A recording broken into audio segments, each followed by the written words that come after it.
Today I will be graphing a rational function. Now the first step in graphing a rational function is to take your function, which in this case, x squared plus 3x minus 10 over x squared minus 4, and factoring it when possible. So as you can see, when you factor this particular function, you end up with x plus 5 over x plus 2 as the x minus 2's are factored out. Before you can graph this rational, you have to find a couple of things. Let's start by finding the vertical asymptote. To find the vertical asymptote, you simply take the denominator, which in this case x plus 2, set it to 0, and then solve for x. In this function, we have a vertical asymptote running down the line of x equals negative 2. Now let's find the horizontal asymptote. There are several different ways to find it, but the easiest one is to just remember the rules.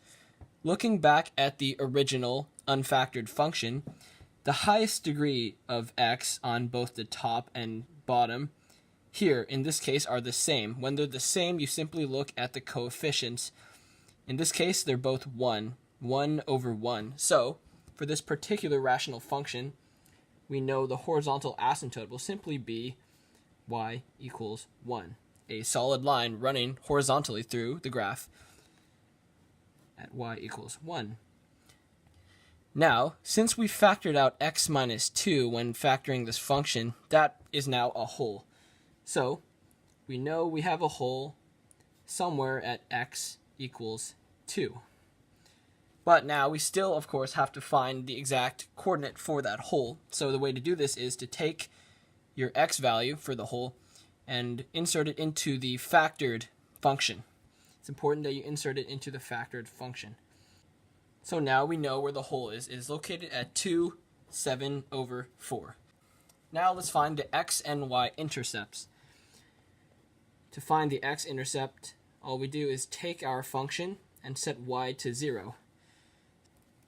So that is solving for the x-intercept.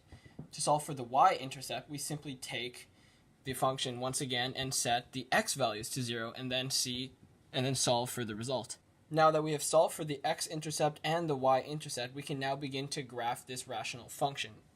So let's start by marking the points, the x-intercept and the y-intercept. Now let's take this graph and represent the both vertical and horizontal asymptotes with a dotted line. So the vertical asymptote at x equals negative 2 would run along this line right here. The horizontal asymptote of y equals 1 would run horizontally along this line. We can now begin to plot points on this graph.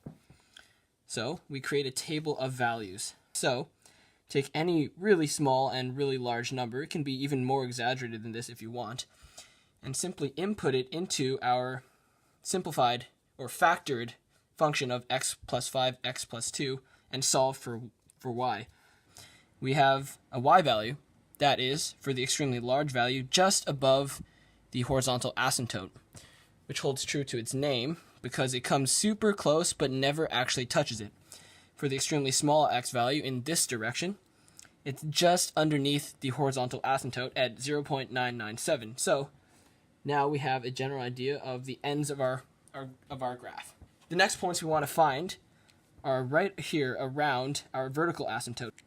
So as you can see, when you finish calculating these values, for the x value that is on the left side and super close to the asymptote, it is negative 29, or a ridiculously small number that won't even fit on our graph. So we know it points that way. And of course, when the x value is slightly larger than negative 2, or on the other side, this asymptote, it is a large value. So we know this part of the graph goes upwards. So we know it's going to go through those points, but it's best to find some extra points so we can more accurately plot this graph.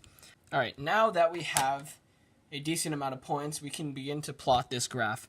So the way to draw this graph is to use a smooth curve connecting all the points. So let's just start here. A smooth curve through this point and the intercept.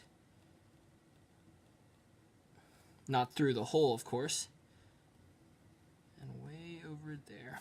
It's not my best, but that's the general idea of it. Same for this side.